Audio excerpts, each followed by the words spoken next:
Oh my God. Back at it again. What's going on, baby?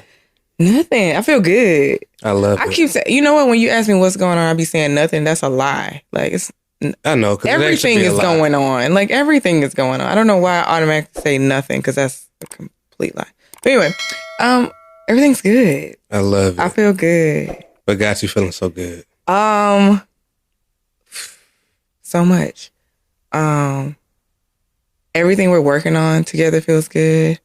Everything I'm working on by myself feels good. With everything with baby, it's good. It's just like, I don't know, I'm in a space where I feel so weightless. Yeah. Like I don't feel burdened down by anything. Mm-hmm. You know what I'm saying? Like, and I imagine that this is what freedom feels like. I love it. Like, does that make sense? Absolutely. I know I started my own, I know we did our collective fast in February, right? Mm-hmm. And then I started my own personal fast on the 6th of this month. And when I tell you, it just seems like so much is just like falling off of me as I go through this. And I'm just like, this is where I need to be. This is who I need to be. Mm-hmm. No more being burdened down by any and everything that is no longer concerning me or no longer serving me. So I'm good. I'm so good. Feeling capable. Oh my God. Clear. Capable, confident, clear. Yeah, I feel good. Cause at first I was feeling really, really lost. Lost was the word I used. Yeah. Lost was the word to change that. Yeah, so lost was the word I used a lot because I wasn't sure how to define how I was feeling in the moment. Cause I was like, I need to do something. I feel like I'm not doing what I need to be doing. I'm not being who I need to be being and all of this stuff. And then come to find out, this was the first year where I felt completely whole, where I wasn't working on trying to get my body right. I wasn't working on trying to get my mental health right. I wasn't working on trying to fix something that was burdening me down. So it's like, what do you do when you no longer have anything to fix? Not saying I don't need to improve things. I'm not saying that.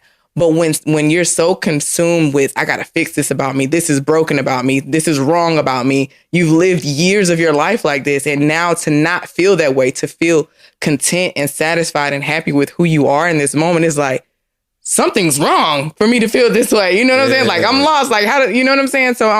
So being able to feel the fullness of who I am and who God says I am in this moment is just like, it's like a breath of fresh air that I never knew I needed. Come on, girl. Does that make sense? Absolutely. I'm just like, I'm up here. Like, I see it. Like you glowing. Thank you. Man, listen. Hey, for everybody who's watching this on YouTube, like just look at it. My baby is glowing. Thank you, baby. Like you could just see the good, the light around you. Like you could just see that energy just is radiating off you, girl. Stop playing. I feel different. And yeah, I'm loving where I am right now. I've never felt this way before about me and who I am currently. Because something we've talked about numerous times over this last week is how I've often lived in my past and lived in the future at the same time without and completely dismissing my present being. Absolutely. You know, so I'm completely discrediting and disregarding who I am in the moment because I'm so focused on what I did. And I'm so focused on who I'm trying to be to where I can't even fully appreciate who I am right now. Yeah. And I'm in this moment of fully appreciating who I am in this moment. And it's beautiful. And I'm so grateful to finally see me and see that I've built the woman that I said I wanted to become. I built it. You helped me build it. Of course, God does his thing. But to really be this and embodying who I am in this present moment is everything for me right now. You know what's so beautiful about that is the fact that the version of you that you are today is a version of you that not too many years ago you was praying to become. Listen. You was longing to become. Absolutely. And what's so interesting about that, though, is like sometimes we could be looking so hard at our past and so far into our future and not even realize that us in the moment is a version of ourselves that we've prayed for. Listen, And we can't even appreciate it because we're so disassociated with who we are because we keep looking back and we keep casting ourselves so far forward. And then what's even more interesting about that is like when you're able to pull yourself back to the present moment, sometimes that allows you to even be able to see that you're not that far away from the future that you desire. Absolutely. But what you're doing is you're gauging your future off your past, not your present.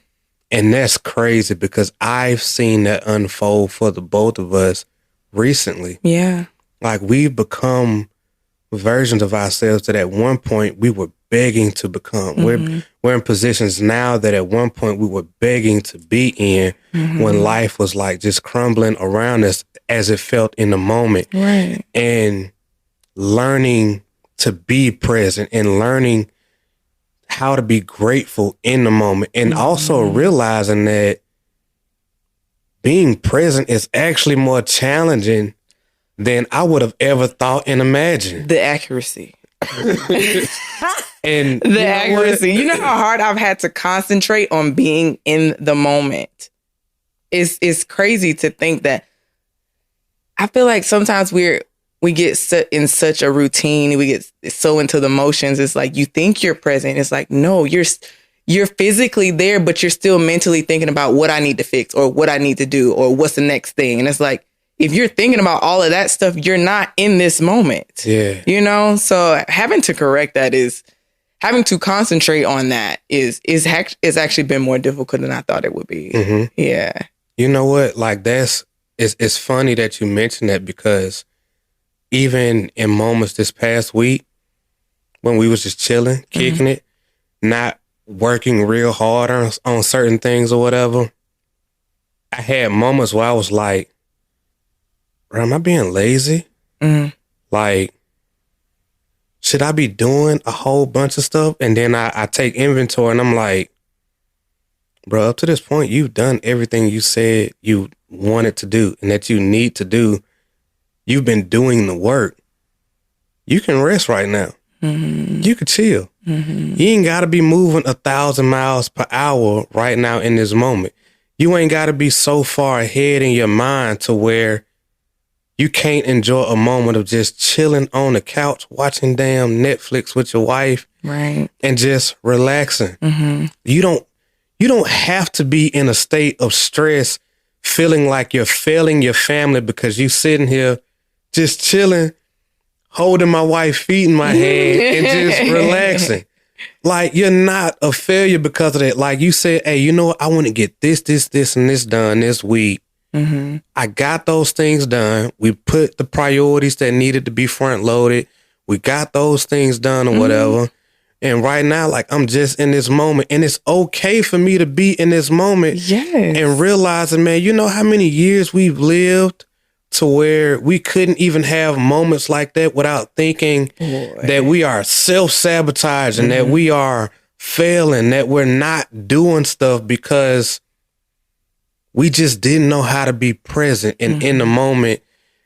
And I never thought about that until quite literally this past week of us just sitting on the couch, relaxing and just present and in the moment one day.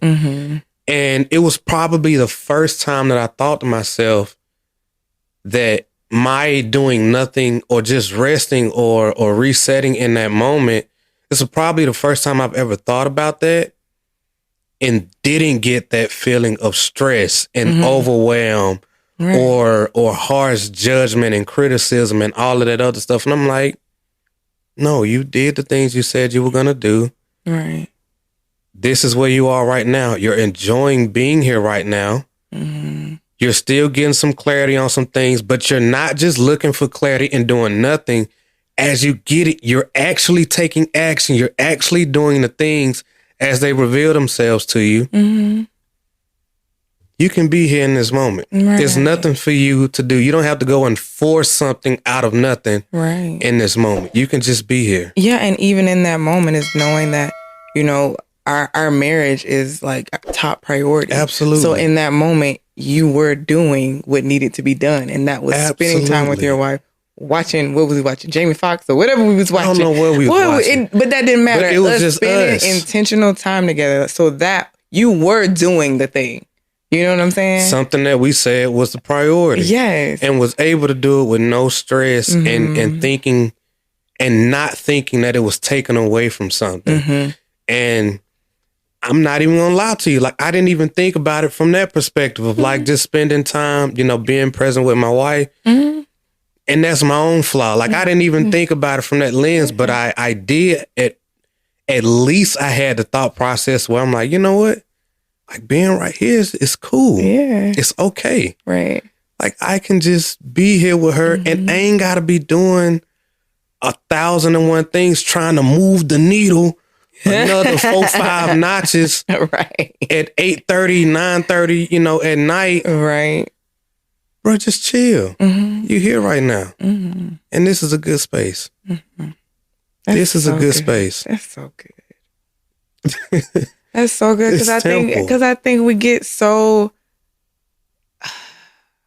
bogged down with, we got to get the goal. We got to get this. We got to do this. And it's just like, your hands just got to be busy to where you paranoid anytime you not doing something and your hands ain't busy. It's like, oh, I'm a complete failure because I'm relaxing with my wife, or I'm a complete failure because I'm resting today, or you know what I'm saying? Or I'm a complete failure because I took some time to just go get my hair done, go get my nails done, just relax, go to the spa. Like, no, you're not that is still you taking care of yourself. Rest and recovery.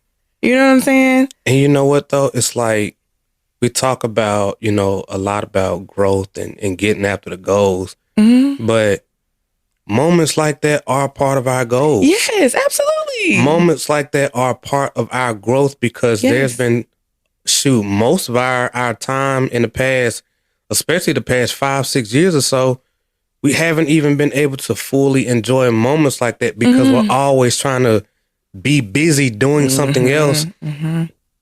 And to be in a state to where we can just chill like that, be with each other and not have to experience the mental exhaustion and stress and overwhelm and all of those other things, that shows our growth in motion. Yes. Of us just being able to be there and just relax into that moment, be present with one another. And even if it's doing nothing at all, like, man, you know what? We can just chill and just be together and be glad and grateful for what we've done, the things that we're doing, and also be able to enjoy our moments of just being. That is growth.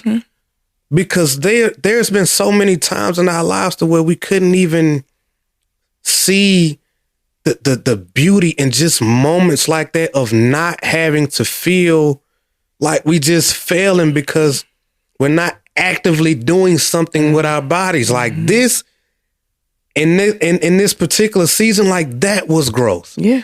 Growth looked like us doing nothing, stress-free, without the weight of the world on our shoulders, feeling like we need to do 1,001 moments.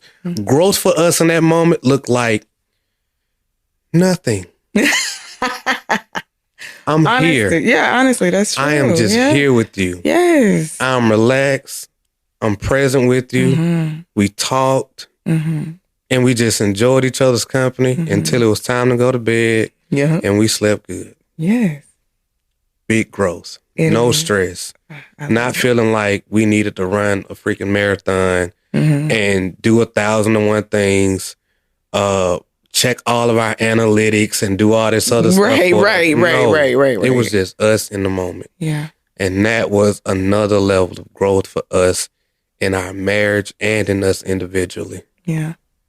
And I'm super grateful for that now because I haven't even talked about it up until this point. And that was it's such a beautiful thing. I think that's something that's so important for people to do in their marriage or in their relationship. Spend intentional time together. Outside of the kids, outside of work, outside of being strategic about our goals and trying to retire and all that stuff. Just spending time with each other, just chilling, you know? Like just talking, laughing at a show. Like I feel like that's so important because I feel like we get so caught up in life that we miss out on opportunities to see each other and to hear each other and to check in with each other. So I'm glad that we're in a space to where we can do that more intentionally. I feel like that's something we've done, but we can do it more intentionally now from a very calm place, not as stressful as it was before. Right. Like just in a different headspace. And it's beautiful to experience right now. Yeah, and I say,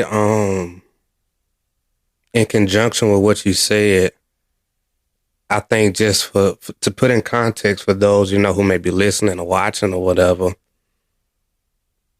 we're in a space to where things like that are highly important to us. Yes, priority. And take into consideration the context of your own situation. For sure. Because you may not be in this space. Mm-hmm. You may not be in this state in your marriage or your relationship right now.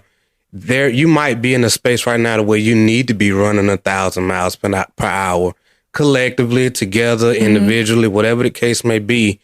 So take inventory of where you are right now and what's important to you and the person you're with in your marriage right now. It's just, this is an open reflection of where we are right now and our gratitude for this moment and what it means to us based on our values.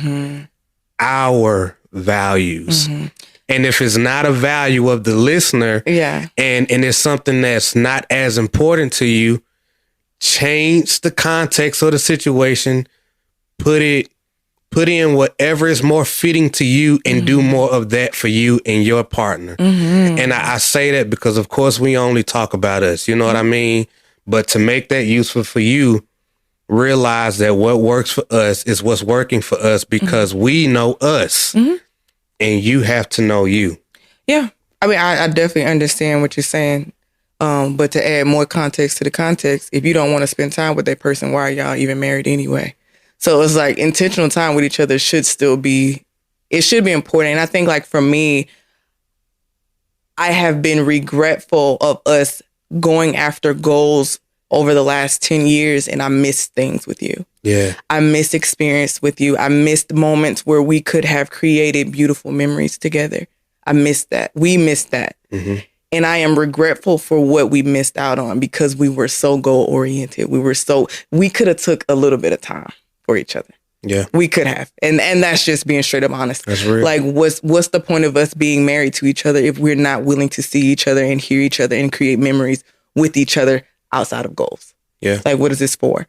So for me, again, you said, priorities. That's how I feel about it for sure. But I have been extremely regretful of things we've missed because we were racing, going to the next thing. What's the next big thing we got to work on? So that's more of me saying, hey, like if you're in this moment and you see like you're always after this thing, just take a little bit of time to see each other, to talk to each other, to hear each other.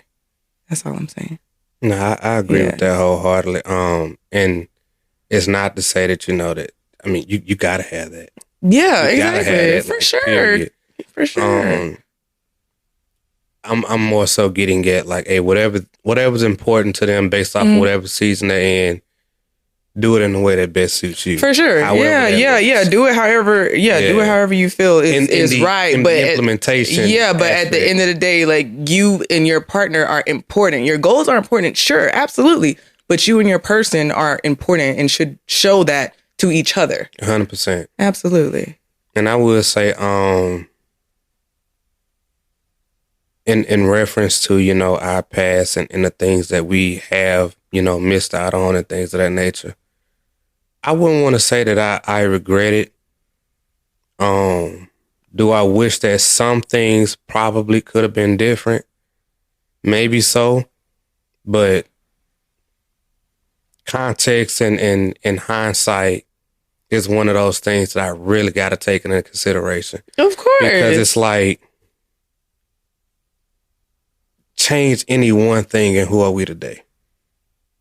You know what I mean? And I'm so grateful for the space that we're in today. Of course. And I feel like from who we are today, maybe now is the time for us to really be able to maximize our experiences. For sure. To be able to maximize, the experiences that we get to share and create and have together. Mm-hmm. And though, we could have done a lot more. Of course. We could have made a whole lot of other, different decisions. Mm-hmm. I can't say that I would change a thing, because there's so many lessons that I've gotten from that. Mm-hmm. There's so many things that I think that they taught us that I'm not sure we would have learned as deeply and as clearly as we do now had we have not had the experiences that we had. Mm-hmm. And just for me personally. Oh, you're good. Yeah, for me personally, you're good. I can't imagine myself looking at even the experiences that we missed with regret. But I can say wholeheartedly that I refuse to let our future continue to be that way, knowing what we know now and knowing how important our time together is, the experiences that we share together are, how much our love and our connection between one another is.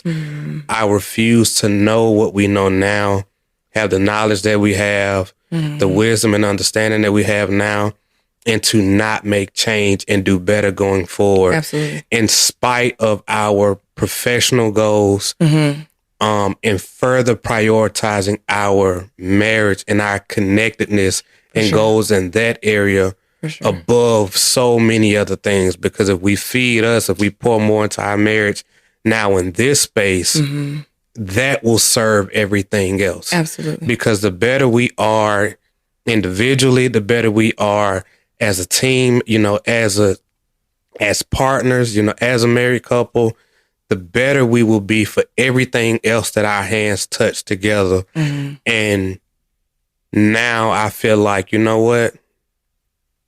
We owe it to ourselves to put what we have together on the highest pedestal possible to create more memories and experiences together, to deepen our love and our intimacy and our connection with a higher level of understanding, and also with a high level of gratitude, just knowing that we've really built something meaningful. For sure. And that we're still building something meaningful, that we're still being intentional, that we're still showing up for each other, that we're still prioritizing each other and our desire to stay connected and committed to one another. Absolutely. So I definitely want to fix that. I'm not saying I would take away anything that we've experienced. I get you. Yeah, everything we've experienced has been for a reason. Everything we did and everything that happened was meant to be, and it created who we are today, and we love who we are. So I'm grateful for all of that. What I'm saying is there are moments when I think back, personally, I'm like, we could have carved some time out for an experience. Absolutely. Here. We could have carved out some moments here. We could have did this here. We could have had some more family fun up in here. Absolutely. So when I say I'm regretful of that, I'm regretful of the fact that there were opportunities that we missed. Absolutely. And that's what I'm talking about. But that's not to take away from everything that we've been through, because it made us, baby. It made us. Yeah. So yeah, I'm regretful of the missed opportunities, but we will not miss them again. Yeah. And that's what's most important now. So, I just wanted to make sure I fixed that shit. I had to fix that real quick. Wait, that ain't what I'm saying. You know what? And it's funny that, you have to do stuff like that nowadays, because me personally, I knew You knew that, yeah, of course. I know my wife. I know what you mean when you say that. But then, we got, people who listen to us now, and they be like, well, why would you say it like that? I wouldn't think like that or whatever. And I'm like, man, you know what? But it's just a conversation between a man and his wife. Yeah. Sometimes you say stuff, and it don't come out the best way, things like that. Yeah. And it's like, bro, y'all listen, bro. I'm just talking to my wife. Right. I'm just talking to my wife. And it don't always come out the absolute most perfect way or whatever. And I can sit here and say, I know my wife's heart. Mm-hmm. I know what she means when she says certain things, whatever. I know how they came out, but I know how she feels. Yeah. And that in and of itself is like the beauty of marriage. It is. You know what I mean? It's like, I know, even when you're speaking to me a lot of the times and you say certain things and you be like, I hope what I'm saying is making sense. And I'm like, it's jumbled up. It might be a little bit all over the place, but you've given enough to me to where I can take inventory in my own mind and heart of how I know you, how I've grown with you over the years. I can connect some of the dots using some of the information that you might have missed, verbalizing. Yeah. I can put it together and I'm like, baby, you know what? I get what you're saying.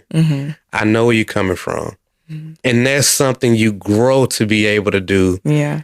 In a deeply loving and connected and meaningful marriage, when you're with somebody who you long and desire to understand and be connected to, and actually want to be able to understand in those not so easy ways. Yeah. Like, you can give me a little bit and I could be like, I got you deeply. Yeah. Like, the other people on the outside may not have got it, but I got all of the resources and the knowledge and the experience and the hidden context that everybody else might have missed. But me, your husband, I got you. Yeah. I know what you was getting at. I love that. Yeah. Boy, you talking to me. Ooh.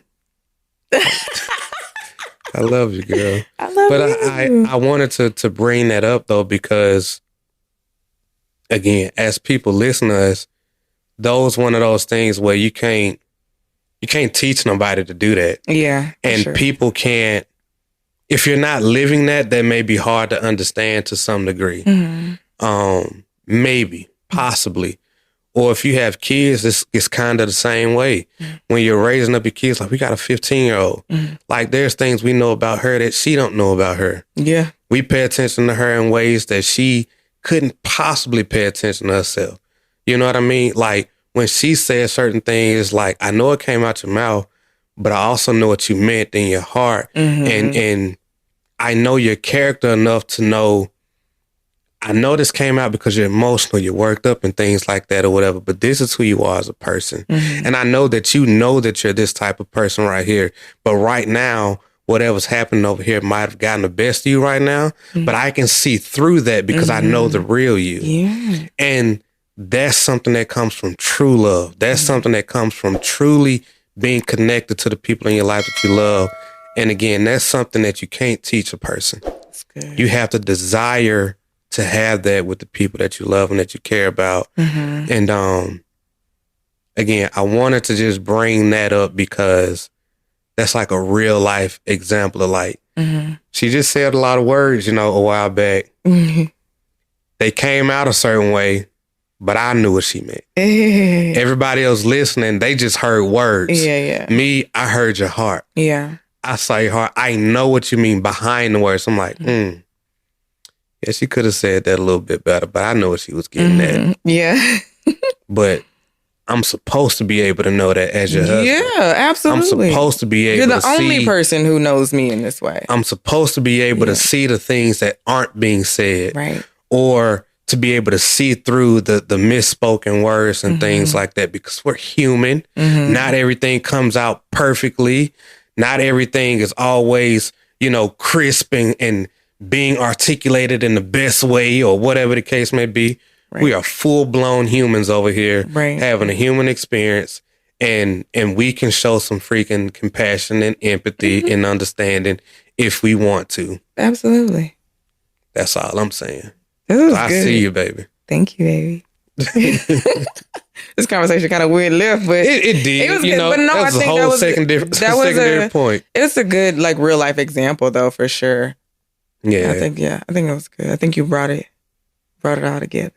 Yeah, off of one thing. Yeah. Off of one word. It's like saying something like regret, and then it just turned into a whole lesson. Oh my gosh, she regrets something in her Yeah. Yeah, I regret having great memories, like us planting more memories. Like that's it. Like that's. Yeah, it's just you. That's it. And you know how people can sometimes, paint false negative images off of one thing. And I'm like, sometimes you got to learn how to be able to look beyond words. That's true. Again, you have to have a desire to do that. And again, that's one of those things you can't teach because some people, unfortunately, are looking for the opportunity to hear certain things and not to understand. It's like, well, this is what you said. If you didn't mean it that way, you shouldn't have said it that way. Right. Like every human doesn't make some type of mistake or things don't always come out perfectly or whatever. Like, and that's, you know, that's why I love like in our content and our messaging and the things that we talk about. Like, bro, we ain't sitting over here trying to pretend. Like you get us in our fullest, most human version. You know what I mean? And who we are in the moment. And like, it ain't no acts over here. Yeah. Like, nah, man, this is just in the realest, rawest way possible. That's why we barely even edit our episodes anymore. We take out the beginning and the end and however the conversation start and flow, whatever. Keep the bloopers in there. Listen, you finna get, man, ain't nobody got time for all of that. For real. Bro, we human. And if you rock with our humanness, cool. Thank you. We appreciate you. If you don't, we ain't for you, and that's fine. Simple as that. Like, we love us. And big, a lot. Right. I'm trying to tell you. And it take way too much effort trying to appeal to people that don't rock with you anyway. Yeah. And if we gotta do 1,001 things to keep somebody's attention, nah. Yeah. Nah. I'm good on that. Like, nah, bro, we gotta do this thing in a way that's meaningful and true to us. Yeah. And getting us in the most direct, rawest, realest form is the best way to do that. For us. Yeah. And for the people, you know, that deeply do rock with who we are and what we share. Yeah, for sure. So I love it that way. Me too. Thank you for this time, baby. Yeah, I appreciate you. I appreciate you. Hey, I've enjoyed this. Me too. I've enjoyed this. If you guys have enjoyed it also, please do, man, you know, like, comment, subscribe, you know, to the podcast, to the YouTube channel, wherever it is you're checking in with us from. And as always, family, my name is John Tron. This is my beautiful queen. Adoria. We are one dope couple. Thank you so much for spending this time with us. And until next time, family, peace and love.